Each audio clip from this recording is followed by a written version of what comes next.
Praise the Lord. Hallelujah. ஸ்தோத்திரம் ஸ்தோத்திரம் ஸ்தோத்திரம் ஸ்தோத்திரம். அன்பின் தேவனே, உம்மை நன்றியோடு துதிக்கிறேன் துதிக்கிறேன் துதிக்கிறேன் துதிக்கிறேன்.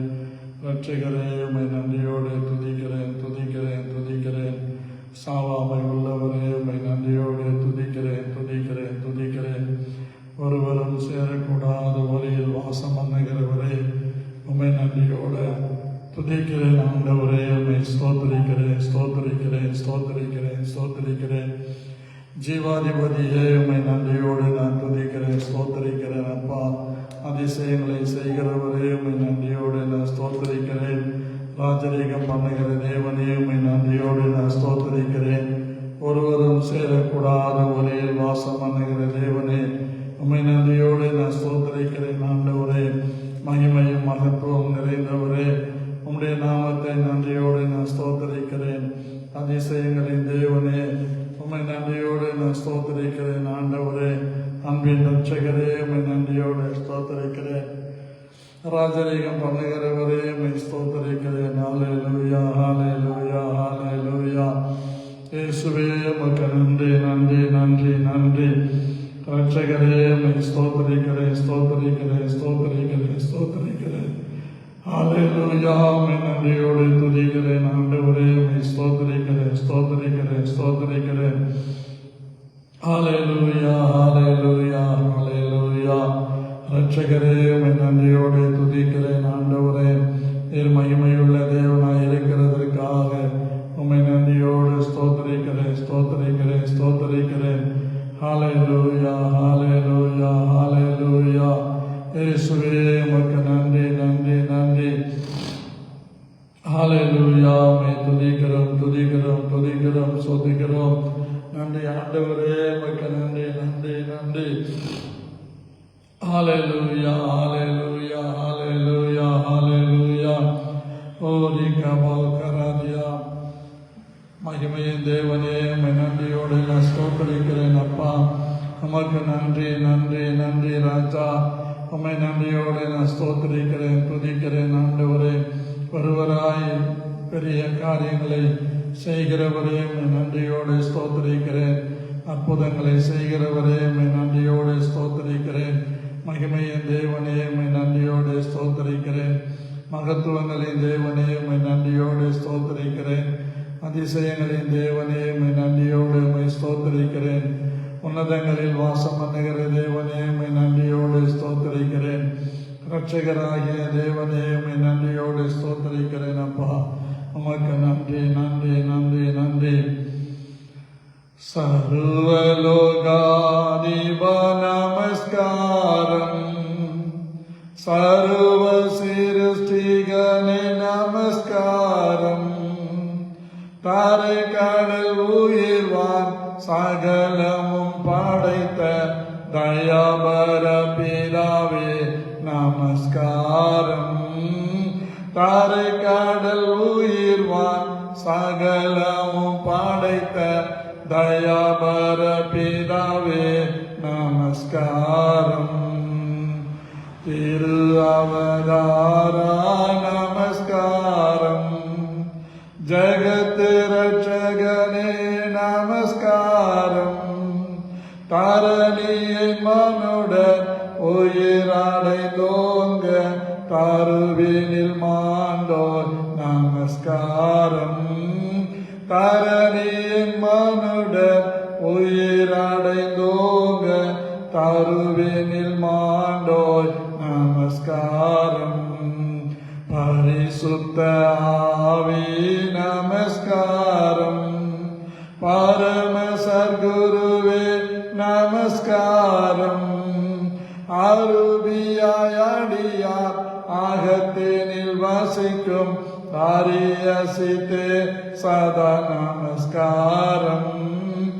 அருவியாய் அடியார் ஆகத்தினில் வசிக்கும் அரியசித்தே சதா நமஸ்காரம். மூத்தொழிலோனே நமஸ்காரம். மூலில் ஒன்றோனே நமஸ்காரம். கர்த்தாதி கர்த்தா கருண சமுத்ரா நித்ய திரியேகா நமஸ்காரம். கர்த்தாதி கர்த்தா கருண சமுத்ரா நித்ய திரியேகா நமஸ்காரம். சர்வலோகாதிப நமஸ்காரம். சர்வ சிருஷ்டிகனே நமஸ்காரம். தாரை கடல் உயிர்வான் சகலமும் படைத்த தயாபர பிதாவே நமஸ்காரம். தாரை கடல் உயிர்வான் சகலமும் படைத்த தயாபர பிதாவே நமஸ்காரம். நல்ல பிதாவே, இந்த 17வது நாள் அதிகாலையிலே எஸ்ராவின் உபவாச ஜபத்திற்கு கொண்டு வந்ததற்காக நன்றி செலுத்துகிறேன். தகப்பனே, இந்த நாளில் என் வாயின் வார்த்தைகளும் என் இதயத்தின் தியானமும் நம்முடைய சமூகத்திலே பிரீதியாயிருப்பதாக என்று இயேசு கிறிஸ்துவின் நாமத்தில் ஜெபிக்கிறேன் நல்ல பிதாவே, ஆமென். எனக்கு அன்பான கர்த்தருடைய பிள்ளைகளே, இந்த நாளிலே இந்த 17வது எஸ்ராவின் உபவாச நாளிலே வந்திருக்கிற பங்கு பெறுகிற ஒவ்வொருவரையும் கர்த்தராகிய இயேசு கிறிஸ்துவின் நாமத்தில் நான் நன்றியோடு ஸ்தோத்திரித்து உங்களையும் வாழ்த்தி வணங்கி நான் வரவேற்கிறேன். கர்த்தர் நல்லவரும் வல்லவரும் பெரியவருமாயிருக்கிறார். அன்பான கர்த்தருடைய பிள்ளைகளே, இந்த நாள் நமக்கு ஒரு விசேஷமான நாட்களாக தேவன் இதை வைத்திருக்கிறார். ஆகவே யோவேல சொன்னது போல விசேஷித்த ஆசரிப்பு நாளை நியமிங்கள் என்று, அப்படியாக நாம் விசேஷித்த ஆசரிப்பின் நாளை நாம் நியமித்திருக்கிறோம். தொடர்ந்து கர்த்தருடைய ஆவியானவர் இதை நடத்தி கொண்டு வருகிறார். ஆமென் சொல்லுவோமா? அல்லேலூயா. இந்த நாளில் கூட நம்முடைய சிந்தனைக்கும் தியானத்திற்குமாக எஸ்ராவின் புஸ்தகம் 6ஆம் அதிகாரம் 1, 2, 3 வசனங்களை உங்களுக்காக நான் வாசிக்கிறேன். அப்பொழுது ராஜாவாகிய தரியு இட்ட கட்டளையின்படியே பாபிலோன் ராஜா கஜானாவில் உள்ள தஸ்திர அறையை சோதித்தார்கள். மேதிய சீமையில் இருக்கிற அக்மேதா பட்டணத்தின் அரண்மனையிலே ஒரு சுருள் அகப்பட்டது. அதிலே எழுதியிருந்த விவரமாவது, ராஜாவாகிய கோரேசின் 30ஆம்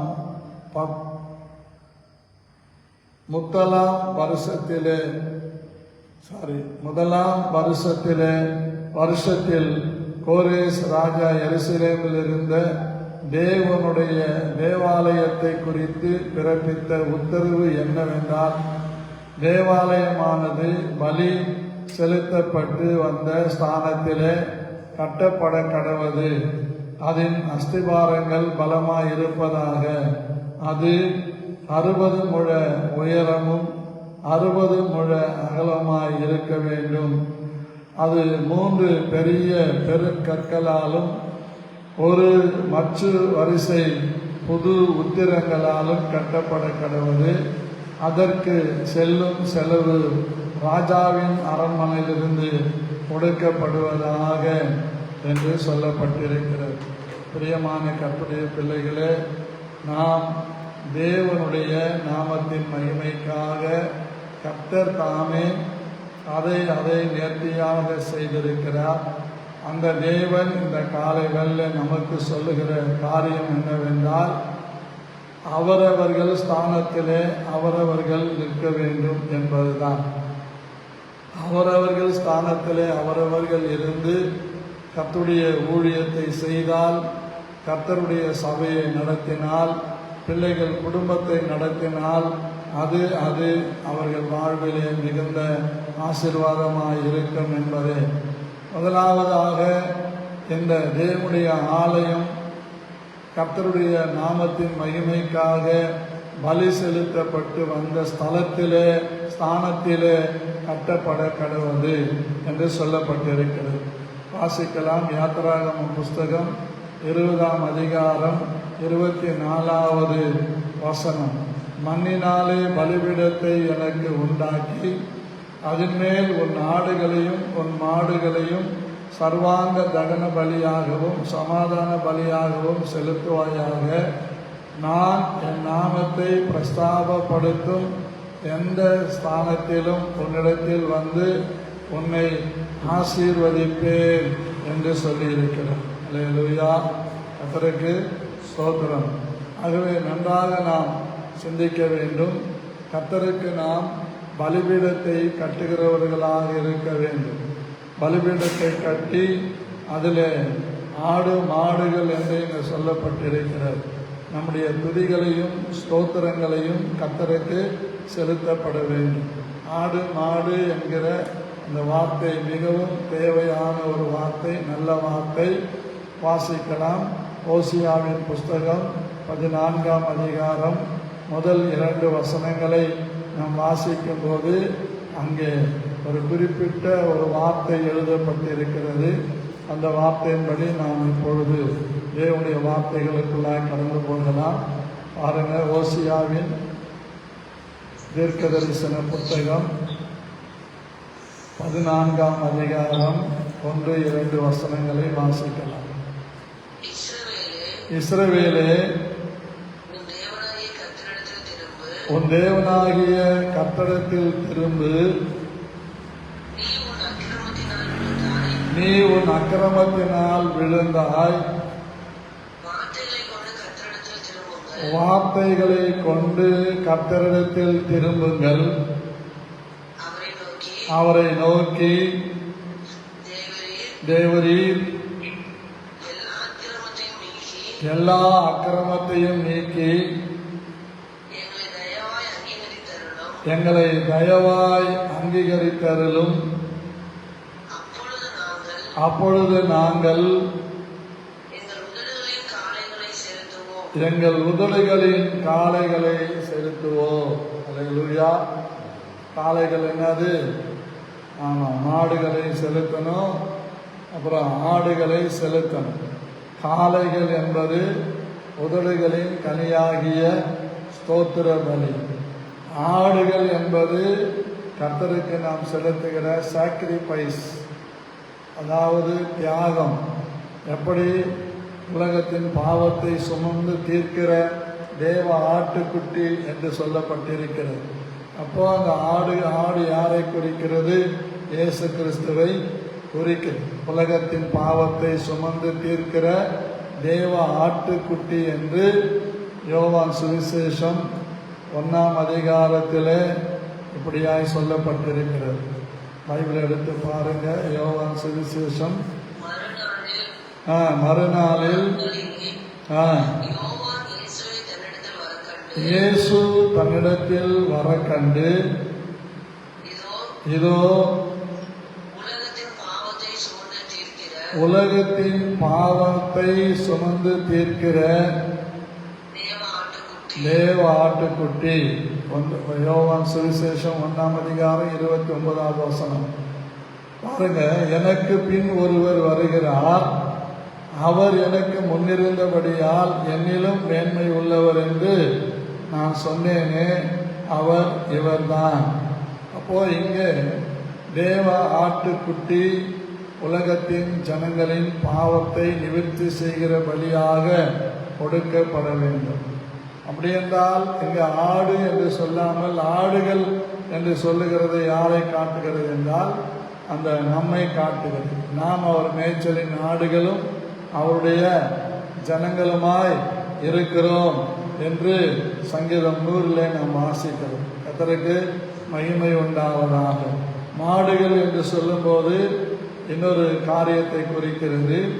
நாம் கர்த்தருக்காக எந்த சூழ்நிலையிலேயும் வைராக்கியமாக வாழ்ந்து எப்படி மாடு போரடிக்கிறதற்கு பயன்படுத்தப்படுகிறதோ, இந்த பூமியில உலகத்தின் எல்லா விதமான போராட்டங்களை மிதித்து ஜெயமெடுத்து கர்த்தருக்கு நாம் பலியாக மாற வேண்டும், சர்வாங்க தகன பலியாக மாற வேண்டும் என்பதை காட்டுகிறது. கர்த்தருக்கு ஸ்தோத்திரம். ஆகவே நாம் கொடுக்கப்படுகிற இந்த பலியானது தேவன் நாமத்து மகிமைக்காக இருக்க வேண்டும். அந்த பலிகளை செலுத்தி அவருடைய நாமத்தை பிரஸ்தாபப்படுத்துகிற எந்த ஸ்தலத்திலும் வந்து நான் உங்களை ஆசீர்வதிப்பேன் என்று கர்த்தர் சொல்லுகிறார். அல்லேலூயா, பிரைஸ் தி லார்ட். அன்பான கர்த்தருடைய பிள்ளைகளே, அந்த வசனத்தில் எனக்கு ரொம்ப அதிகமாக என்னை தொட்ட வார்த்தை, நான் என் நாமத்தை பிரஸ்தாபப்படுத்தும் எந்த ஸ்தானத்திலும் உங்களிடத்தில் வந்து உன்னை ஆசீர்வதிப்பேன், உன்னிடத்தில் வந்து உன்னை ஆசீர்வதிப்பேன். இதுதான் நம்முடைய வீட்டில் இருக்கிற இடத்துல ஒரு பகுதியை நாம் தெரிந்து கொள்ள வேண்டும். இஷ்டத்துக்கும் கண்ட இடத்துல போய் முழங்கால் படியிடுவது அல்ல. ஒரு குறிப்பிட்ட வீட்டில் ஒரு குறிப்பிட்ட அறையிலோ அல்லது ஒரு வீட்டின் அதாவது வரவேற்பு அறையிலோ அல்லது லிவிங் ரூம் என்று சொல்லப்படுகிற ஹாலிலோ ஒரு மூலையில் நாம் முழங்கால் படியிட்டு அந்த ஸ்தலத்திலிருந்து கர்த்தரை கூப்பிடும்போது அவர் வந்து ஆசீர்வதிக்கிறார். அங்கே தேவனுடைய காரியம் என்ன சொல்லுகிறது என்றால், மண்ணினாலே பலிபீடத்தை எனக்கு உண்டாக்கி அதில் மேல் உன் ஆடுகளையும் உன் மாடுகளையும் சர்வாங்க தகன பலியாகவும் சமாதான பலியாகவும் செலுத்துவாயாக. கர்த்தருக்கு ஸ்தோத்திரம். நமக்காக பலியான முதல் ஆடு ஆண்டவராகிய இயேசு கிறிஸ்து. மோசே பஸ்கா பலியினாலே ஜனங்களை எகிப்திலிருந்து விடுதலையாக்கி கொண்டு வந்தார். அந்த ஆட்டுக்குட்டியினுடைய ரத்தம் எங்கெல்லாம் எந்தெந்த வீட்டு நிலைக்கால்களில் பூசப்படுகிறதோ அங்கெல்லாம் சங்காரக தூதன் வரமாட்டான். இந்த பாரம்பரியத்தை தான் நம்முடைய ஆரிய பெருமக்கள் நமக்கு இந்தியாவில் வந்து நம்மை கெடுத்து வைத்திருக்கிறார்கள். இன்னைக்கு நிறைய பேர் பாருங்க, வீட்டில் வாசலில் என்ன பண்ணுவாங்க, வாசக்காலில் மஞ்சள் பூசி அதில் 3 பட்டை போட்டு நடுவில் என்ன வைப்பாங்க, குங்குமம் வைப்பாங்க. கர்த்தருக்கு ஸ்தோத்திரம். அல்லேலூயா. குங்குமம் இயேசு கிறிஸ்துவின் ரத்தத்துக்கு அடையாளமாக இருக்கிறது. அந்த 3 பட்டைகளும் பிதா குமாரன் பரிசுத்த ஆவியானவரை குறிக்கிறது. கர்த்தருக்கு ஸ்தோத்திரம். இதை நான் சொல்ல, சாது செல்லப்பா அவர்கள் சொல்லியிருக்கிறார்கள். அந்த புராணத்தில் இருக்கிற அந்த காரியங்களோடு அந்த சடங்குகளோடு அந்த ஆதாரத்தோடு அவர் பேசி இருக்கிறார்.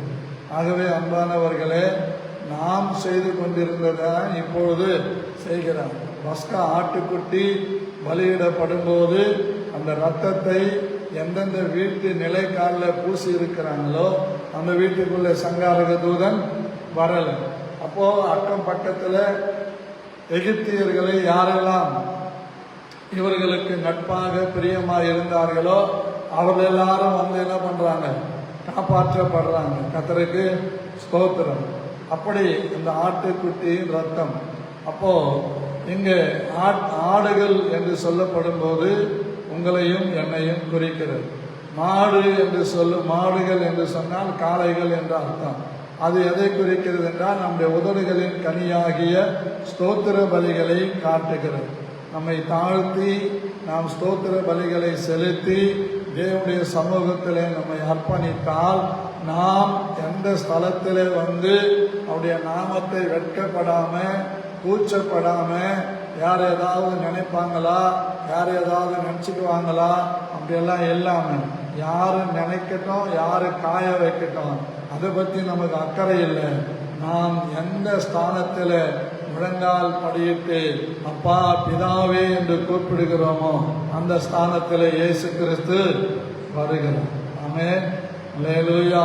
ஸ்தேவானை குறித்து நாம் பார்க்கிறோம். சில ஆண்டுகள் தான் வாழ்ந்தாலும் பரிசுத்த ஆவியினாலே அவன் நிரப்பப்பட்டு பலன் கொண்டு அநேக அடையாளங்களை அற்புதங்களை செய்தான். அதற்கு ஸ்தோத்திரம். அவனை கொல்லும்படியாக தர என்று இழுத்து கொண்டு போய் கொலை செய்யப்படுகிற இடத்துல வைத்தார்கள். ஆனால் அவன் அந்த இடத்துல முழங்கால் படியிட்டு ஒரு தரிசனத்தை பார்க்கிறான். இயேசு கிறிஸ்து பிதாவின் வலது பாரிசத்தில் நிற்கிறதையும், கர்த்தருக்கு ஸ்தோத்திரம், நீ இங்கே ஏறி வா என்று சொல்லுகிறதையும் அங்கே நாம் பார்க்கிறோம். வேண்டுமானால் இந்த வசனத்தை எடுத்து நாம் படிக்கலாம். அப்போஸ்தலர் நடபடிகள் 7ஆம் அதிகாரம் 55வது வசனம். பரிசுத்த ஆவியினாலே நிறைந்தவனாய் வானத்தை அண்ணாந்து பார்த்து தேவனுடைய மகிமையையும் தேவனுடைய வலது பாரிசத்தில் இயேசுவானவர் நிற்கிறதையும் கண்டு, இதோ வானங்கள் திறந்திருக்கிறதையும்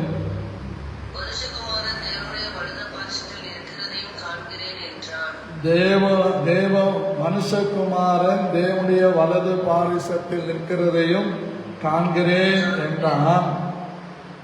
அப்பொழுது அவர்கள் உரத்த சத்தமாய் கூக்குரலிட்டு தங்கள் காதுகளை அடைத்துக் கொண்டு ஒருமனப்பட்டு அவன் மேலே பாய்ந்து அவனை நகரத்திற்கு புறம்பே தள்ளி அவனை கல்லெறிந்தார்கள்.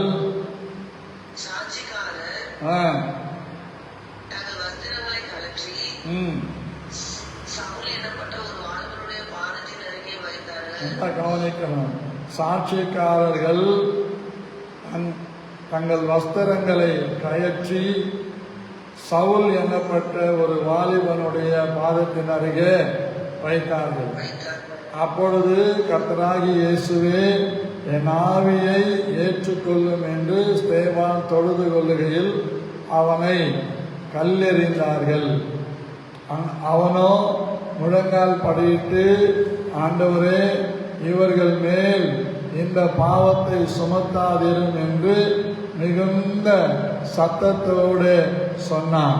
இப்படி சொல்லி நித்திரை அடைந்தான் என்று வேதத்திலே சொல்லப்பட்டிருக்கிறது. அவனுடைய வஸ்திரங்களை கயிற்று எங்கே வச்சாங்களா? சவுல் எங்களுடைய பாதத்திலே வைத்தான். பிறகு அந்த சவுல் ரட்சிக்கப்பட்டு பவுலாக மாறி ஊழியம் செய்கிறதை பார்க்கிறோம். கர்த்தருக்கு ஸ்தோத்திரம். அப்போ சேவான் பாருங்க, ஆண்டவருக்காக பரிசுத்த ஆவியினால் நிரப்பப்பட்டவனாய் தேவனை தரிசிக்கிறான். கர்த்தருக்கு ஸ்தோத்திரம். இன்னும் கொஞ்ச நேரத்தில் உயிர் பிரிய போகிறது. அப்பொழுது அவன் சொல்றான், இவங்க செய்யறது தெரியாம செய்யறாங்க, இந்த பாவத்தை அவங்க மேல சுமத்தாதீங்கன்னு சொல்றான். நம்மளாம் என்ன பண்ணிருப்போம்? நாசமா போவடா, உன் குடும்பத்தோடு என்ன பண்ணுவேன்? அழிஞ்சு போவேன். என்னெல்லாம் யாரு கல் அடிச்சிங்களோ அவள்தான் அவன் குடும்பம் இதோட காலி, உன் பிள்ளைங்கள்லாம் காலி அப்படின்னு நம்ம பேசியிருப்போம். ஆனால் ஸ்தேவான் பாருங்க, இந்த பாவத்தை அவர்கள் மேலே சுமத்தாதீர்கள், அவர்களுக்கு மன்னியும் என்று சொல்லி சத்தமாய் கூப்பிட்டு அங்கே ஜீவனை இழந்து விடுகிறான், நித்திரை அடைந்து விடுகிறான். கர்த்தருக்கு ஸ்தோத்திரம். அந்த நாட்டில் எப்படி கல்லெறிவார்கள் என்றால், முதலாவது 5 வயது பிள்ளைகள் கல்லெறிவார்கள். 5 வயசு பிள்ளைங்க எவ்வளோ ஸ்பீடாக எறிவாங்க? கொஞ்சம் வேகமாக எறிவாங்க. 10 வயசு பிள்ளைங்க ஒரு வேகமாக. அப்புறம் வாலிபர்கள் 18 வயசுல இருந்து, அப்போ 18 வயசு வாலிபன் எவ்வளோ வேகமாக அடிப்பான், அப்படி கல்லெறிவார்கள். அப்புறம் நடுத்தர வயதுள்ளவர்கள், அதாவது 25 வயதிலிருந்து 45 வயதுக்குள்ளவர்கள். அப்புறம் முதியவர்கள் 45 வயதிலிருந்து அதுக்கு மேலே இப்படி கல்லெறிஞ்சு தான் என்ன பண்ணுவாங்களாம்? கொலை செய்வாங்களாம். அப்படிதான் ஸ்தேவான் கொல்லப்பட்டிருக்கிறார். கர்த்தருக்கு ஸ்தோத்திரம். எங்க அவனுக்கு கொலை செய்யும்படி நியமித்த ஸ்தலத்திலே அவன் முழங்கால் படியிட்டு தேவனை தரிசிக்கிறான். ஆவினாலே நிறைந்தவனாய் தேவனை தரிசிக்கிறான். அவனை அங்கிருந்து தர என்று ஊருக்கு புறகால என்ன பண்றாங்க? இழுத்து கொண்டு போறாங்க. கர்த்தருக்கு ஸ்தோத்திரம். அங்கே அவன் ஆண்டவருக்காக தன் உயிரை மாய்க்கிறான். இதுதான் சர்வாங்க தகன பலி. தன் ஜீவனை நேசிக்கிறவன் அதை இழந்து போவான். சுவிசேஷத்தின் நிமித்தம், கிறிஸ்துவின் நிமித்தம் தன் ஜீவனை இழந்து போகிறவன் நித்திய ஜீவகாலமாய் காத்துக்கொள்வோம். ஜீவனை இழக்கிறது என்ற என்ன அர்த்தம், அதுதான் நம்ம புரிஞ்சுக்கணும். நம்மளை யாரும் ஒன்றும் சொல்லக்கூடாது, நம்மளை யாரையும் ஒன்றும் பேசக்கூடாது. அப்படி ஒரு வரட்டு கௌரவத்தோடு வாழுகிறோம். நான் மாத்திரம் நல்லா இருந்தால் போதும், என் குடும்பம் நல்லா இருந்தால் போதும். இதுதான் தன் ஜீவனத்துக்கான வாழ்க்கை. அப்போ இயேசுவை பற்றி நாம் சொல்ல வேண்டிய சூழ்நிலையில சொல்லாம தடைப்பட்டு வெக்கப்பட்டு எல்லாருக்கும் முன்னாடி இயேசுவை பற்றி சொன்னா நமக்கு அசிங்கமா இருக்கும் அப்படின்னு சொல்லி அதை ஒரு மேனஸா எடுத்துக்கிட்டு சுவிசேஷம் அறிவிக்காம சாட்சியாய் வாழாம உலக ஜனங்களோடு ஒத்து போகுது. செத்த மீன் தண்ணியில் என்ன பண்ணும்? தண்ணி எந்த போக்கில் போதோ அந்த போக்கில் அடிச்சுக்கிட்டு போகும். ஜீவனோடு இருக்கிற மீன் தண்ணீரை பிளந்துகிட்டு போகும். அல்லேலூயா. அப்போ கர்த்தருடைய பிள்ளைகளாகிய நாம் ஜீவனுள்ளோ தேசத்திலே ஜீவனுள்ள தேவனை தரிசிக்க வேண்டியவர்கள். கல்லடி வந்தாலும், சொல்லடி வந்தாலும், செருப்படி வந்தாலும், எது வந்தாலும் இயேசு கிறிஸ்துவை நம்முடைய ஸ்தானத்தில் நின்று அவருக்கு உதடுகளின் காளைகளை செலுத்தி ஸ்தோத்திர பலிகளை செலுத்தி கர்த்தருடைய சமூகத்திலே நாம் திரும்பும் போதெல்லாம் பரலோகத்தில் இருக்கிற தேவன் நம்மை வந்து ஆசீர்வதிப்பேன் என்று வாக்கு பண்ணுகிறார். ஆமென். அல்லேலூயா. கர்த்தருக்கு ஸ்தோத்திரம் உண்டாவதாக. பிரியமான தேவனுடைய பிள்ளைகளே, கர்த்தராகிய தேவனை தொழுது கொள்ளுகிற போதெல்லாம் அவர் நமக்கு சமீபமாக இருக்கிறார். அப்படிப்பட்ட அநாதி தேவன், அடைக்கலமான தேவன், மகிமையான தேவன் சொல்லுகிறார், என் நாமத்தை பிரஸ்தாபப்படுத்துகிற எந்த ஸ்தானத்திலும் வந்து நான் அவர்களை ஆசீர்வதிப்பேன். அல்லேலூயா, அல்லேலூயா. ஆம் பிரியமானவர்களே, நாம் ஒரு ஸ்தலத்திலே நாம் வந்து ஆசீர்வதிக்கப்பட வேண்டும். ஆபிரகாமுக்கு தேவன் அதை தான் கேட்கிறார். ஆபிரகாமே, உன் நேசகுமாரனும் உன் ஒரே பேரானமாகிய உன் மகனை ஈசாக்கை எனக்கு மோரியா தேசத்தில் இருக்கிற மலைகளிலே ஒரு மலையின் மேலே போய் அவனை எனக்கு பலியிடு என்று சொல்லுகிறதை பார்க்கிறோம். அப்படியே ஆபிரகாம் தன் குமாரனை அழைத்து கொண்டு போகிறான். மோரியா தேசத்திலே அங்கே இருக்கிற மலைகளில் ஒன்றிலே ஆண்டவர் குறித்த அந்த ஸ்தலத்திலே, அந்த குறித்த இடத்திலே அங்கே போய் தன் மகனை பலியிடும்படியாக விறகுகளை அடுக்கி எல்லாவற்றையும் செய்து அவன் கை கால்களை கட்டி ஆற்று மேல வைக்கிறான், பலிபீடத்தின் மேல வைக்கிறான். கத்தியை கையில் எடுக்கும்போது கர்த்தர் அவனுக்கு அற்புதமான ஒரு காரியத்தை சொல்லுகிறார். உன் பிள்ளையாண்டான் மேல் உன் கையை போடாதே என்று சொல்லுகிறார். ஆமென். அல்லேலூயா, அல்லேலூயா, அல்லேலூயா. உன் கையை உன் பிள்ளையாண்டான் மேல் போடாதே என்று ஆண்டவர் சொல்லுகிறதை நாம் பார்க்கிறோம். எனக்கு அன்பான கர்த்தருடைய பிள்ளைகளே, அந்த இடத்தில், அந்த ஸ்தலத்திலே ஆபிரகாம் கர்த்தருடைய நாமத்தை பிரஸ்தாபப்படுத்தினார். கர்த்தர் அந்த ஸ்தானத்திலே வந்து அவனை ஆசீர்வதிக்கிறதை பார்க்கிறோம். ஆதியாகமம் 22ஆம் அதிகாரம் 14, 15, 16 வசனங்களை நாம் வாசிக்கும் போது அங்கே அவனை ஆசீர்வதிக்கிறதை பார்க்கிறோம். ஆபிரகாம் அந்த இடத்திற்கு யெகோவா ஈரே என்று பெயரிட்டான். அதனாலே கர்த்தருடைய பர்வதத்திலே பார்த்து கொள்ளப்படும் என்று இந்நாள் வரைக்கும் சொல்லப்பட்டு வருகிறது. கர்த்தருடைய தூதனானவர் இரண்டாம் தரம் வானத்திலிருந்து ஆபிரகாமை கூப்பிட்டு நீ உன் புத்திரன் என்றும் ஏக சுதன் என்றும் பாராமல் அவனை ஒப்பு கொடுத்து இந்த காரியத்தை செய்தபடியால், அண்டர்லைன் பண்ணிக்கிறோம், இந்த காரியத்தை செய்தபடியால் நான் உன்னை ஆசீர்வதிக்கவே ஆசீர்வதித்து உன் சந்ததியை வானத்து நட்சத்திரங்களைப் போலவும் கடற்கரை மணலை போலவும் பெருகவே பெருக பண்ணுவேன் என்றும் உன் சந்ததியார்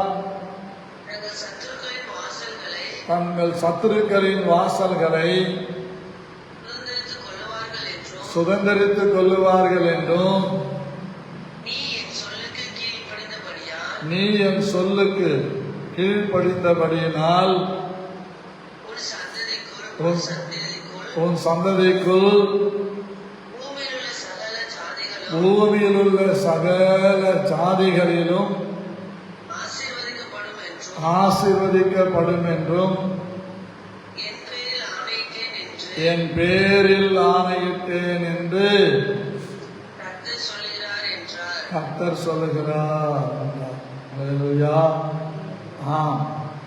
ஆபிரகாம் தன்னுடைய ஏக புதல்வனை, நேசகுமாரனை கர்த்தருக்கு பலியிடும்படியாக கர்த்தர் வார்த்தைக்கு கீழ்ப்படிந்து கொண்டு போகிறார்.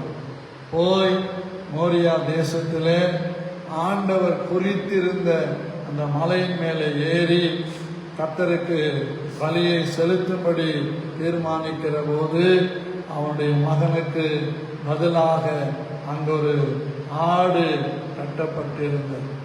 அது சிக்கிக் கொண்டிருந்தது. அந்த ஆட்டை விடுதலையாக்கி பலி கொடுத்தார். இன்றைக்கு நாம் கூட அநேக இடங்களில் தேவையில்லாத காரியங்களில் சிக்கிக் கொள்ளுகிறோம். கர்த்தருக்கு ஸ்தோத்திரம். நாம் இறக்கப்பட்டு சகாயம் பெற்று நாம் என்ன செய்கிறோம்? உதவி செய்கிறோம். ஆனால் அது நமக்கு அநேக நேரங்களில் உபத்திரவமாக மாறுகிறது. உபத்திரவமாக மாறினாலும் தேவனாகிய கர்த்தர் நம்மை நடத்துகிறவராய் இருக்கிறார். அல்லேலூயா, அல்லேலூயா. அன்பான கர்த்தருடைய பிள்ளைகளே, இந்த நேரத்தில் நாம் சாக்ரிஃபைஸ் ஆகிறோம், தியாகமாக்கப்படுகிறோம். சில நேரங்களில் நாம் நிறைய உதவிகளை செய்வோம், ஆனால் அவர்கள் நமக்கு எதிராக மாறுவார்கள். ஆனாலும் நாம் அதை திரும்ப திரும்ப பேசி பல காரியங்களை நாம் இழந்து போகாதபடிக்கு கர்த்தருடைய நாமத்தை நம்பி நன்மை செய்திருக்கிறோம். கர்த்தருடைய நாமத்தை நம்பி நன்மை செய்திருக்கிறோம். கர்த்தருக்கு ஸ்தோத்திரம். கர்த்தர் ஆசீர்வாதமாக அவனை ஆசீர்வதிக்கிறதை பார்க்கிறோம். நம்மையும் ஆசீர்வதிக்கிறார். நானும் நிறைய காரியங்களில் பாதிக்கப்பட்டேன். ஆனால் பாதிக்கப்பட்டதனால நாம் செய்த அந்த வேலை திரும்ப செலுத்துவார்கள் என்று நாம் செய்தாலும் நம்முடைய பாதிப்பு ஏதோ ஒரு விதத்தில் அவர்கள் வாழ்க்கை ஆசீர்வாதமாக இருக்கிறது. இதுதான் பலி, இதுதான் பலி. கர்த்தருக்கு ஸ்தோத்திரம். அவங்க நாம் பாதிக்கப்பட்டாலும் நம்முடைய பாதிப்பின் மூலமாக அடுத்தவர்கள் ஆசீர்வாதமாக இருக்கிறார்கள் என்று சொன்னால் அதுதான் அது பலி. கர்த்தருக்கு ஸ்தோத்திரம். அநேக காரியங்களே நம்ம வீணாக எல்லாருக்கும் என்ன பண்ணோம்? பலியாயிரோம் நினைக்கிறோம். இல்லை, கர்த்தர் அனுமதிக்காத ஒன்றும் நடக்காது. அல்லேலூயா. கர்த்தருக்கு ஸ்தோத்திரம். அதை குறித்து நாம் சிந்தனை பண்ண வேண்டியதில்லை. கர்த்தருக்காக நாம் எதை செய்கிறோமோ கர்த்தர் அதை அங்கீகரிக்கிறார். அந்த அங்கீகரிக்கிற தேவன் சகலத்தையும் நமக்காக செய்து முடித்திருக்கிறார். கர்த்தருக்கு ஸ்தோத்திரம். நாம் ஒரு சின்ன உதவி செய்து அந்த உதவி நிமித்தம் நமக்கு உபத்திரவம் வருகிறது என்றால் ஒன்றை நாம் புரிந்து கொள்ள வேண்டும். நான் உபத்திரவப்பட்டது எனக்கு நல்லது, அதனால் ஆண்டவரே உம்முடைய பிரமாணங்களை கற்றுக்கொள்ளுகிறேன். கர்த்தருக்கு ஸ்தோத்திரம். அப்போ இந்த உதவி உங்களுக்கு செய்து பாதிக்கப்பட்டேன் என்று சொல்லி நின்று விடாமல், உதவி செய்கிறதை நிறுத்தி விடாமல், தொடர்ந்து என்ன வந்தாலும் பரவாயில்லை, என்ன நடந்தாலும் பரவாயில்லை, கர்த்தர் என்னை ஆசீர்வதித்திருக்கிறார், என்னை கொண்டு ஒரு உதவி செய்ய தேவன் என்னை ஏவுகிறார் என்றால் யாரையும் கேட்க வேண்டியதில்லை, யாரை குறித்து யோசிக்க வேண்டியதில்லை. அதை நீ செலுத்துகிற ஒவ்வொரு தியாகமும் என் ஆண்டவராகிய தேவனுடைய கணக்கிலே வைக்கப்பட்டு அதை தேவன் எண்ணி திரும்ப நமக்கு கொடுக்கிறார். அல்லேலூயா. ஆகவே பாதிக்கப்பட்டோம் நினைக்கக்கூடாது. அந்த பாதிப்பு நமக்கு பாதிப்பாக இருந்தாலும் அது ஒரு பலி. யாருக்காக? பிறருக்காக நாம் பட்ட பலி.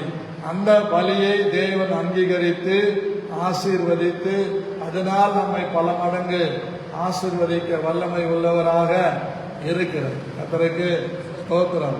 நான் அதை ருசித்து பார்த்திருக்கிறேன், அனுபவிச்சு பார்த்திருக்கிறேன். கர்த்தருக்கு மகிமை உண்டாகட்டும். ஐயோ, இவங்க இந்த உதவி செஞ்சா இந்த காரியத்தில் நமக்கு சகாயமா இருப்பாங்க அப்படின்னு நம்ம செய்யறது செல்ஃபிஷ் சாக்ரிஃபைஸ், சுயநலமான பலி. அது இல்லை. அவங்க திரும்ப செலுத்தினாலும் செலுத்தாம போனாலும் நாம் பாதிக்கப்படுகிறோம் என்று சொன்னால் அதுதான் உதடுகளின் காலைகளை கொண்டு கர்த்தரிடத்தில் திரும்புவது. அதுதான் சர்வாங்க தகன பலி. அதுதான் கர்த்தருக்கு ஏற்கிற மகிமையான பலி. கர்த்தருக்கு ஸ்தோத்திரம். அதைதான் அப்போஸ்தலனாகிய பவுல் ரோமருக்கு நிருபம் 12ஆம் அதிகாரம் 1-2 நமக்கு கற்றுக் கொடுக்கிறார். வாசிக்கலாம். அப்படி இருக்க சகோதரரே, நீ எப்படிப்பட்ட தியாகமாக செய்திருந்தாலும், எப்படிப்பட்ட இழப்பு உனக்கு வந்திருந்தாலும், எப்படிப்பட்ட நஷ்டங்கள் உனக்கு வந்திருந்தாலும், எப்படிப்பட்ட கஷ்டங்கள் உனக்கு வந்திருந்தாலும், இந்த இடத்துல கர்த்தருக்காக செய்கிற தியாகத்தை தான் தேவன் சொல்லுகிறார். அப்படி இருக்க சகோதரரே,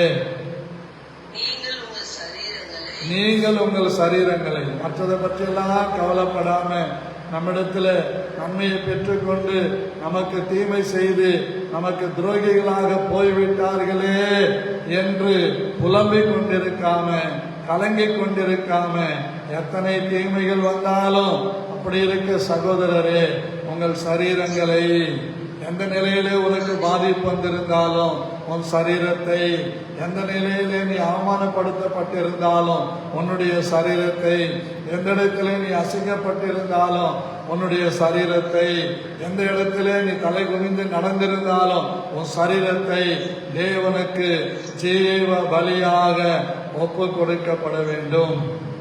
தேவனுக்கு பரிசுத்தமான ஜீவ பலியாக ஒப்பு கொடுக்கப்பட வேண்டும். இதுதான் புத்தியுள்ள ஆராதனை. அல்லேலூயா. அடுத்து சொல்றாரு பாருங்க, தெளிவா சொல்றாரு. நீங்கள் இந்த பிரபஞ்சத்திற்கு ஒத்த வேஷம் தெரியாம அப்படின்னு அர்த்தம் தெரியுமா?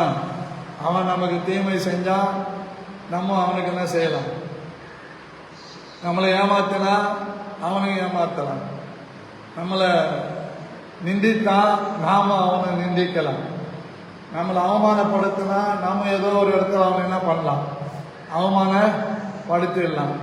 நமக்கு துரோகம் செஞ்சா நம்ம ஏதோ ஒரு விதத்தில் அவனுக்கு என்ன பண்ணலாம்? துரோகம் செய்யலாம். இப்படி இருக்கிற அந்த ஒத்த வேஷம், உலகத்தோடு ஒத்த வேஷம், உலகத்து மக்களோடு ஒத்த வேஷம். அவன் ஏமாத்துறான்னா நம்ம ஏமாத்துறது. கர்த்தருக்கு ஸ்தோத்திரம். ஒரு முறை அதாவது மதர்சா என்கிற துணி கடைக்கு பரிசுவாகத்துக்கு போயிருக்கு. 4 சகோதரிங்க அங்கே கும்பலாக நின்றுக்கிட்டு என்ன பண்ணுறாங்க? புடவை எடுக்கிறாங்க. ஒரு புடவையை ஒருத்தர் பார்த்துன்னே இருக்கிறாங்க. இன்னொரு புடவை எடுத்து தங்களுடைய சுடிதருக்குள்ள என்ன பண்றாங்க போட்டு சொருகுறாங்க. இன்னொருத்தர் பார்த்துக்கிட்டே இருக்கிறாங்க. இன்னொரு புடவை எடுத்து என்ன பண்றாங்க, அவங்க வைக்கக்கூடாத இடத்துல அதை வைக்கிறாங்க. அதற்கு ஸ்தோத்திரம். இப்படி நடந்துகிட்டே இருக்குது. அவன் தான் நாலா பக்கமும் என்ன வச்சிருக்கிறான், கேமரா வச்சிருக்கிறான். இவங்களை எடுத்துட்டாங்க, என்ன பண்றாங்கன்னு பார்த்துக்கிட்டே இருந்தேன். எடுத்துட்டாங்க, பில்லெல்லாம் போட்டாங்க. பணம் செலுத்துகிற இடத்துல ஒரு செக்யூரிட்டி வந்தாரு. வந்துட்டு எல்லாம் நீங்க மறைச்சு வச்சுக்கிற புடவைகளை எடுங்க அப்படின்றார். ஏறக்குறைய 10 புடவை எடுக்கிறாங்க, 4 பேர்கிட்ட இருந்தோம். பாருங்க, இப்படி அவங்கள பார்த்தீங்கன்னா எப்படி இருக்கிறாங்கன்னா கிறிஸ்தவங்க மாதிரி தான் இருக்கிறாங்க. எப்படி பாஸ்டர் உங்களுக்கு தெரியும்னா, ஒரு சிஸ்டர் கழுத்துல சிலுவை தாலி தொங்கு, அதை பார்த்துட்டேன். சிலுவை டாலர் போட்ட தாலி. உடனே நான் பக்கத்தில் பில்லு கட்ட போனேன். அது மத்தியஸ்தம் நடந்துன்னு இருக்குது. அப்போ அந்த பாய் சொல்றாரு, பாருங்க எங்க ஐயா வந்து ஒரு பாதிரியார், பாஸ்டர், பல வருஷமா எங்க கடையில் வந்து என்ன பண்ற உடுப்பு எடுக்கிறாரு. எவ்வளோ பேர் வந்து எடுக்கிறாங்க, லட்சக்கணக்கான ரூபாய்க்கு எடுக்கிறாரு. ஆனால் ஒரே ஒரு சின்ன கட்சி கூட என்ன பண்ணல, அவர் திருநது இல்லை. ஆனால் நீங்க பாருங்க, உங்க கழுத்துல சிலுவையெல்லாம் போட்டு இருக்கிறீங்க. அவரே சொல்லிட்டார், பார்த்துட்டு இப்படி செய்யறீங்க சொல்லிட்டு அவங்கள தண்டிக்காம எது நிமித்தம், அந்த சிலுவை தாலி நிமித்தம். சரி, நீங்க நம்ம ஆளுங்களா இருக்கிறீங்க, இனி எங்கேயும் இப்படி செய்யாதீங்க, மாட்டிக்கிடுவீங்க. ஆனா மாசா அல்லா அப்படின்னு சொல்லி என்ன பண்றாரு, அவர் பண்ணிட்டார். நானும் அவர்கிட்ட என்ன சொல்லிட்டேன், அல்லாஹ் அக்பர் அப்படின்னு. அல்லாஹ் அக்பர்னா பிரைஸ் தி லார்ட் அப்படின்னு அர்த்தம். கர்த்தருக்கு ஸ்தோத்திரம். இதெல்லாம் உங்களுக்கு தெரியுமா பாஸ்டர்? இதெல்லாம் தெரியுங்க. கர்த்தருக்கு ஸ்தோத்திரம். ஆதியாகமத்திலிருந்து உபாகம் வரைக்கும் நீங்க எங்களோட கூட வர்றீங்க, பயணிக்கிறீங்க. அதுக்கப்புறம் மாறிடுது. உங்க குரான்ல 4 இடத்துல மரியம் என்ற பேர் வருது.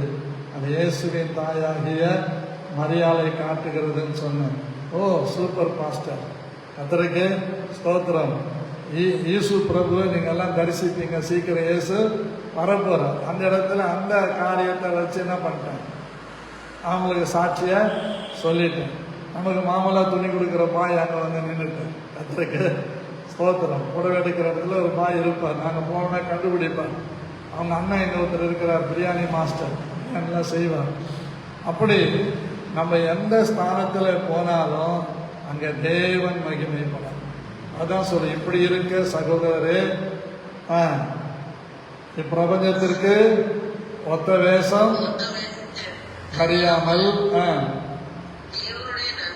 தேவனுடைய நன்மையும் பிரியமோ பரிபூரணமான சித்தம் என்னதென்று பகுத்தறியத்தக்கதாக உங்கள் மனம் புதிதாகிறதுனாலே மறுரூபமாகுங்கள். இதுதான் பலியினுடைய அர்த்தம். நம்ம மறுரூபமாக, இந்திரமோகனா இருந்தேன், அப்படி இருந்தேன், இப்படி இருந்தேன், இப்போ டைட்டஸ் ஆகிட்டு அப்படியே இருக்கிறேன், இல்லை, மறுரூபமாக. Day by day changes in your yourself நாளும் நம்முடைய வாழ்க்கையில மாற்றங்கள் வரணும். ஒவ்வொரு நாளும் போகிற இடத்துல மாற்றங்கள் வரணும். ஒவ்வொரு நாளும் நாம் சேர்கிற இடத்துல மாற்றங்கள் இருக்கணும்.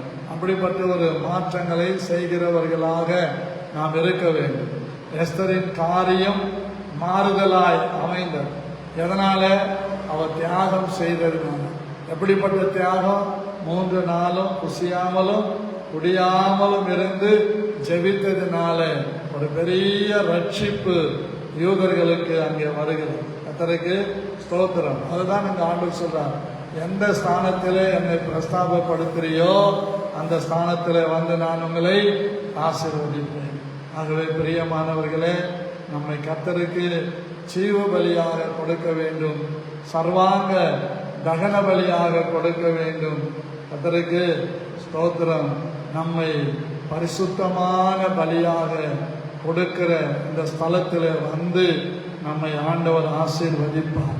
அந்த காரியத்தை ஆபிரகாம் செய்ததினாலே அந்த இடத்திற்கு யெகோவா ஈரே என்கிற பெயர் வந்தது.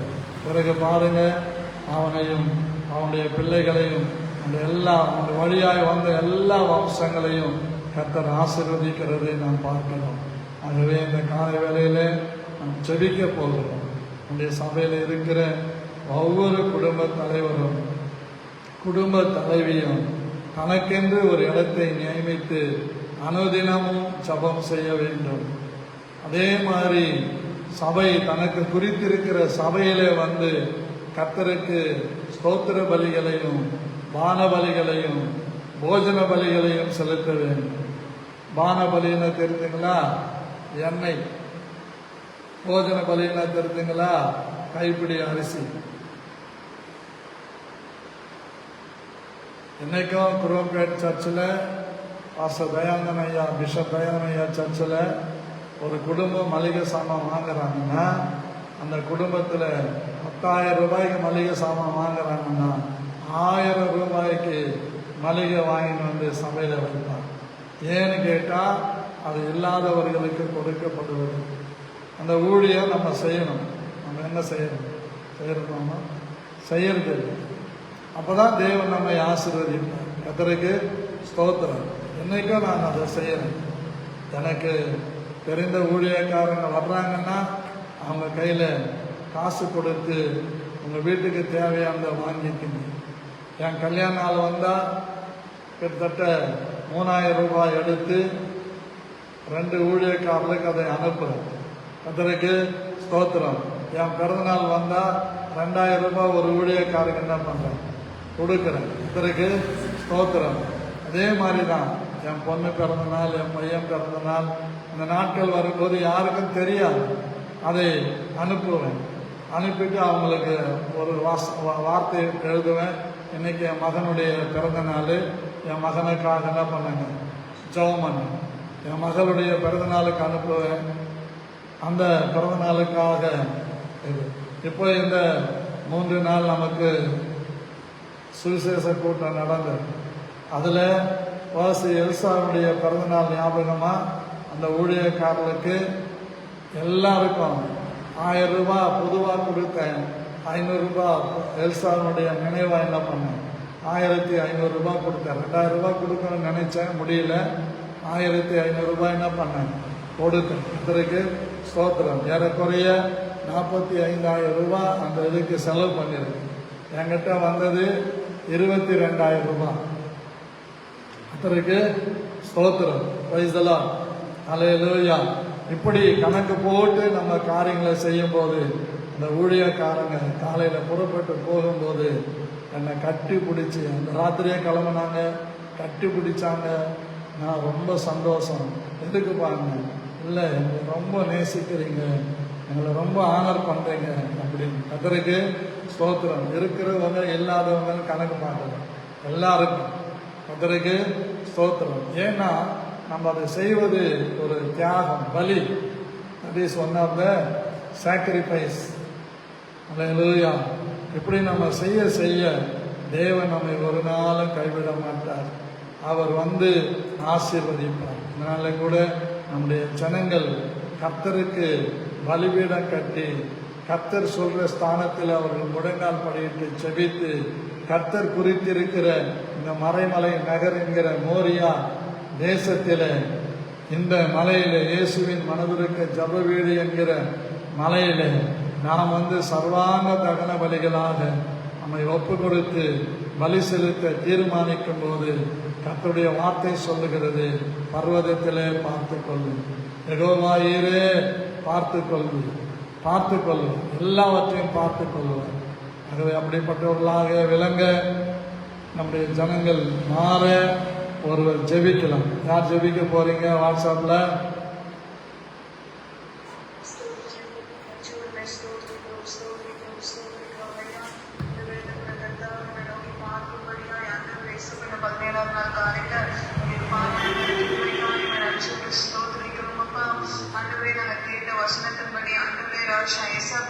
எங்கள் சபையை ஆண்டவரை ராஜா ஏசப்பா மோடியாக ஒப்பிட்டு ஆண்டவரை அவர் செவிக்கிறோம்.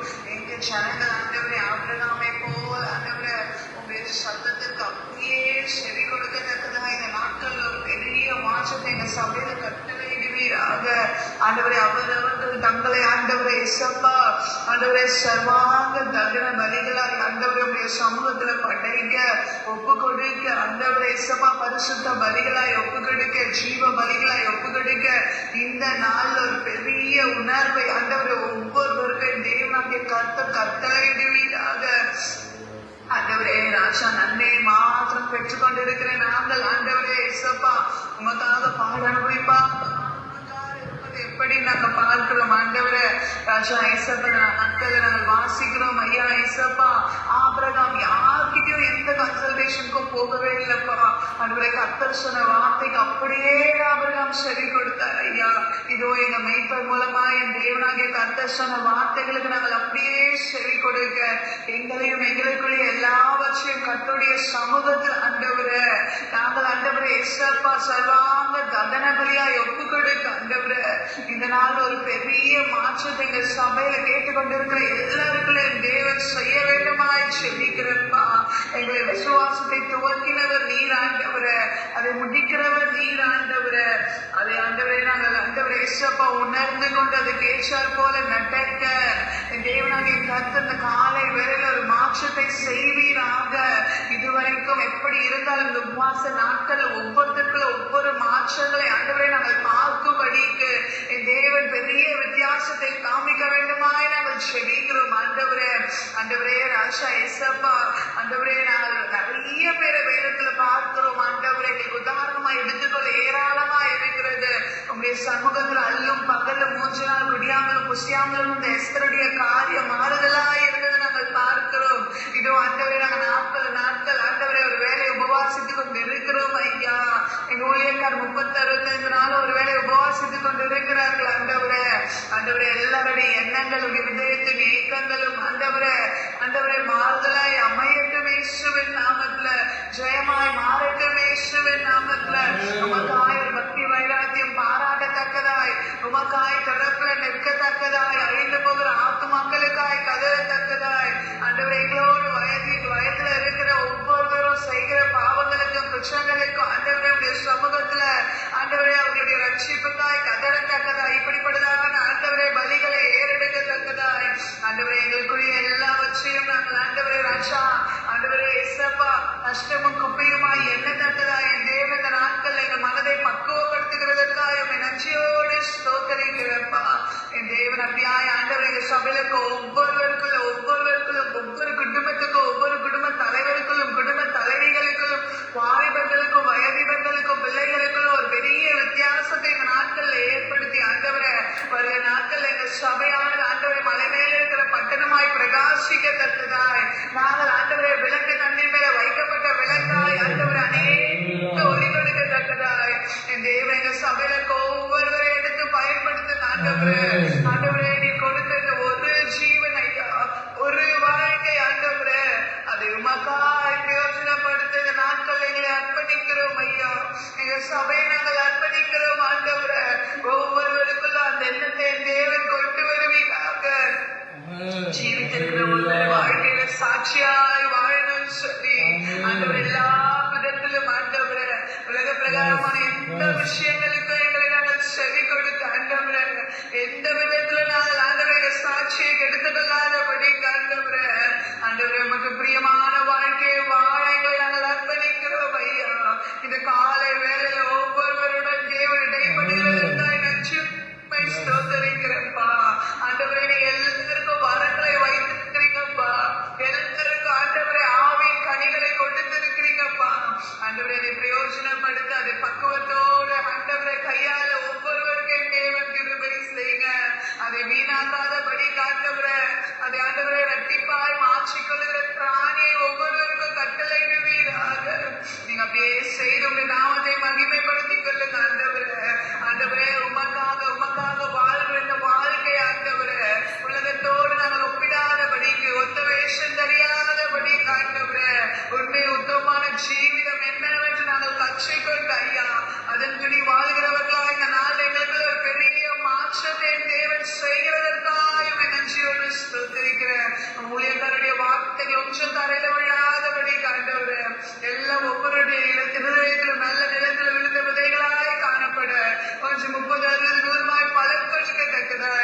இந்த நாள் என் தேவன் பெரிய காரியங்களை செய்யுங்கய்யா.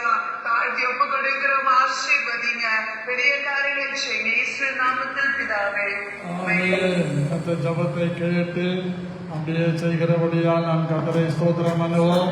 ஸ்தோத்திரம் ஸ்தோத்திரம் ஸ்தோத்திரம். அடுத்தபடியா நேற்று வீட்டில் இருக்கும்போது ஒரு வீடியோ, ஒரு சோஷியல் மீடியாவில் வந்த ஒரு வீடியோவை பார்த்தேன். அதில் ஒருவர் பத்திரிகையாளர் பேசி கொண்டிருக்கிறார். அப்பொழுது ஒரு கிளிப்பு போட்டு காட்டினார். ஒரு பையன் 15 வயசு தான் இருக்கும். 15 வயது உள்ள அந்த பையன்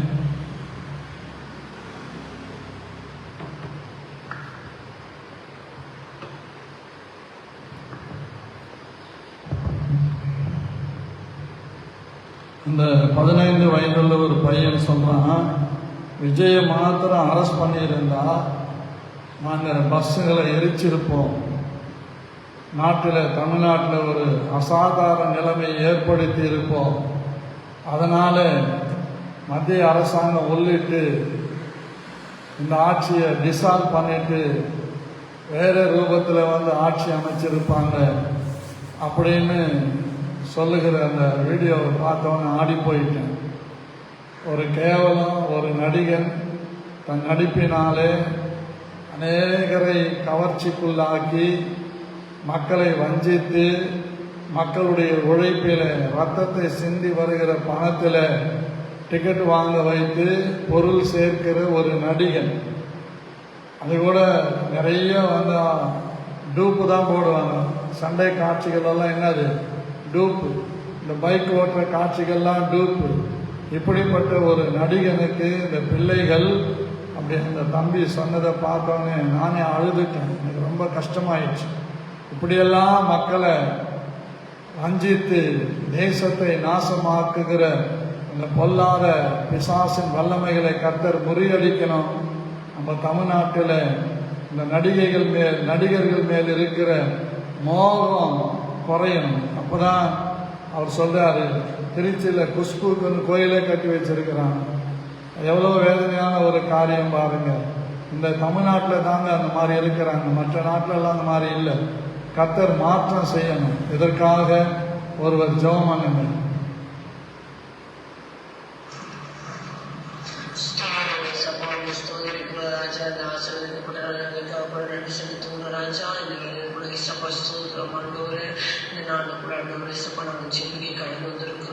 என்னுடைய குற்றங்கள் குறைகள் ஒரு விஷயம் கூட நீங்கள் மன்னித்து சுற்றி இருக்க முடியாது கூட சிப்பிக்கிற ராஜா.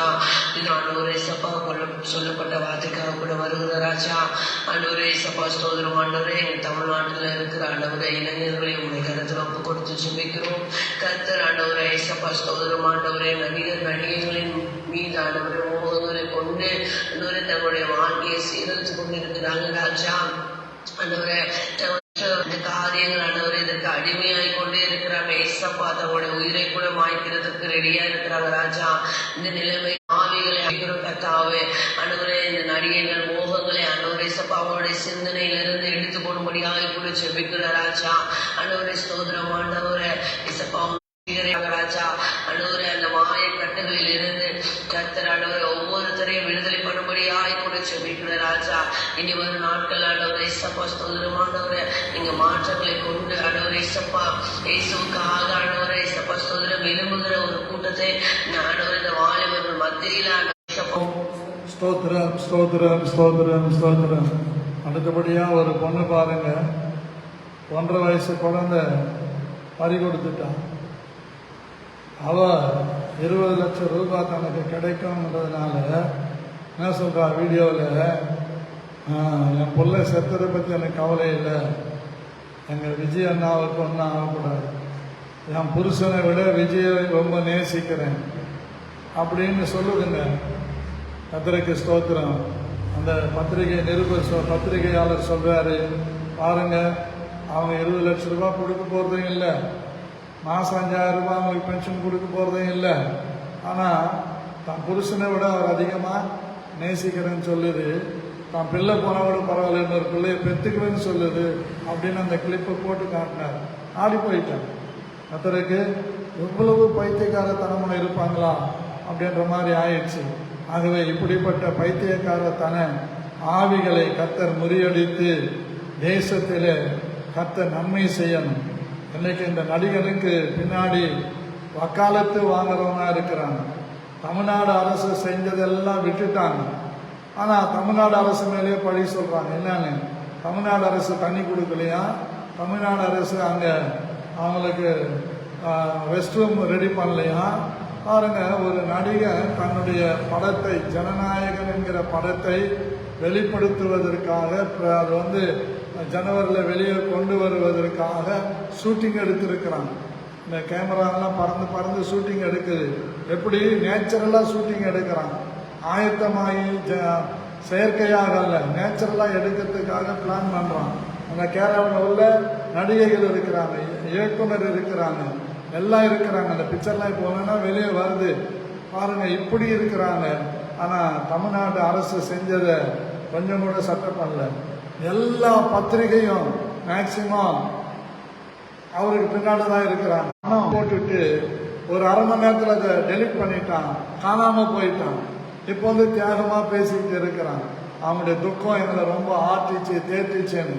அவன் டேராடூனில் போயிட்டு பாஸ்கெட் பால் ஆடிக்கிறான். துக்கமா எப்படி இருக்குது பாருங்க. இது எல்லாம் மாற்றணும். ஆண்டவர் தமிழ்நாட்டில் ஒரு பெரிய மாற்றம் வரணும். ஜனங்கள் விழிப்புணர்வுலாம் இருக்கணும். தமிழ்நாடு மக்களுக்கு ஒரு நல்ல வளர்ச்சி வரணும். கர்த்தருக்கு மகிமை உண்டாவதாக. இதற்காக ஒருவர் ஜோமன் இமானே இருக்கிறியாப்பா? ஸ்தோத்திரம்.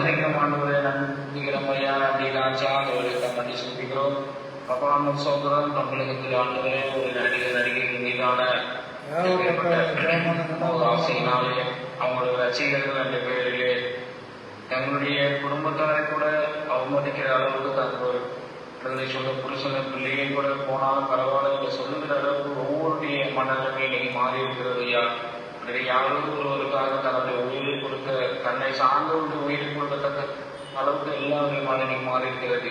இப்பேற்பட்ட காரியங்கள் தேவன் ஒரு விடுதலை தருமுறையை சொல்லிக்கிறோம். ஆண்டவரே, அப்பா அம்மாவுக்கு சொல்கிறோம். அன்றுவரே நீங்க சொல்லிருக்கீங்க, மண்ணாசிரியர் சுவாசம் உள்ள மனுஷன் நம்புவது பார்க்கலும் கற்றமையின் பட்டத்தில் இருப்பது நலம் என்று சொல்லி ஆண்டவரே.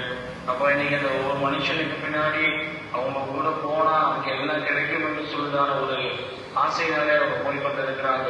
எப்படியாவது அவங்க ரசிகரா ஒரு 20-25 லட்சம் கொடுப்பாங்க, அதை வச்சு நம்முடைய வாழ்க்கையை தேர்த்திக்கலாம் அப்படின்ற ஒரு காரியத்தை கூட அப்பா நீங்க அநேக காரியங்களை தியானம் செய்து கொண்டிருக்கிறாங்க. ஆனால் அதெல்லாம் மாறி அதெல்லாம் போய் வெளிவேசத்துக்காக சொல்லிருக்கிறாங்க, நல்லவர்கள் போல நடிக்கிறாங்க என்ற ஒரு நடிகர் நடிக்கதான் செய்வாங்க அப்படிங்கிற ஒரு எண்ணமே இல்லாதபடிக்கு அவர் உண்மையாகவே எல்லாம் செய்து கொண்டிருக்கிறாங்க என்ற ஒரு நம்பிக்கையில எல்லா ஜனங்களையும் கெட்டு போய் கொண்டிருக்கிறாங்க. அவருடைய மனநிலைமை எல்லாவற்றையும் நீ மாற்றி போட்டு முறையா செப்பிக்கிறாங்க. என் வாவியான உதவி செய்யப்பா. நீங்க எத்தனையோ கோடிக்கணக்கான இளைஞர்கள் அல்லது சினிமா ரசிகர்களாக இருந்து கொண்டு நம்முடைய வாழ்க்கை அழித்துக் கொண்டிருக்கிறாங்க. எத்தனையோ பேர் பேனர்ல கீழே நின்று அதுல கீழே விழுந்து செத்து கொண்டிருக்கிறாங்க. எவ்வளவுதான் இருந்தாலும் ஆனாலும் அல்லது எத்தனையோ பேர் இருந்தாலும் அந்த சினிமா மோகத்திலிருந்தும் அந்த சினிமா நடிகர் மீதான அந்த அவங்க மேல இருக்கிற விருப்பத்திலிருந்து அவங்களால மாற முடியல. இப்பேற்பட்ட பிடியிலிருந்து, பிசாசின் பிடியிலிருந்து ஜனங்களை விடுதலை செய்ய முடியாது சொல்லிக்கிறான் ஆண்டவரே. அப்ப அவங்க சொல்றாங்க, யாரோ ஒருத்தர் சம்பாதிச்சு அவங்க கோடி கணக்குல வசதியா வாழ்றாங்க. ஆனா இவங்க அன்றாட சம்பாதிக்கிற 50 ரூபாய் 100 ரூபாயை கொண்டு போய் தேட்டர்ல கொடுத்து அதை நாசமாக்கி கொண்டிருக்கிற காரியங்கள் அவங்களுக்கு ஒருத்தர் கூட புரியாதபடிக்கு அவருடைய வாழ்க்கையை அழித்துக் கொண்டிருக்கிற சூழ்நிலை குறிப்பாக தமிழ்நாட்டிலே அதிகமாக இருந்து கொண்டிருக்கிறதையா. அப்போ தேவன் அவர்களுக்கு ஒரு மாற்றத்தை தர முடியாது செபிக்கிறோம். என் தமிழக மக்களுக்கு ஆண்டவரே ஒரு மாற்றத்தை உண்டு கொள்ள முடியாது செபிக்கிறோம். நீ பணம் இருக்க முடியாது செபிக்கிறோம். இப்படிப்பட்ட மோகத்தில் இருக்கிற ஒவ்வொருவரும் விடுதலை செய்வீராக. என் தெய்வ ஆவியாளர் இறக்கம் வைக்க முடியாது செபிக்கிறேன் ஆண்டவரே. அப்போ அன்பையாக சொல்றாங்க. அப்போ எந்த அளவுக்கு அவங்க எல்லாருடைய மனநிலைமையும் பாதிக்கப்பட்டிருக்கிறது ஐயா. எல்லாருடைய சிந்தனையிலிருந்து தெய்வ ஒரு மாற்றத்தை நீ உண்டு கொள்ள முடியாது செபிக்கிற மாட்டது ஒரு விடுதலையை தாரும். என் தேச ஜனங்களுக்கு ஒரு விடுதலையை தார முடியாது நமக்கு சொல்லிருக்கிற மாட்டவர். அப்பா நமக்கு சொல்றோம், அவர்கள் ஏதோ ஆக்கப்பூர்வமான அதிகாரிகள் அனுடைய ஆக்கப்பூர்வமான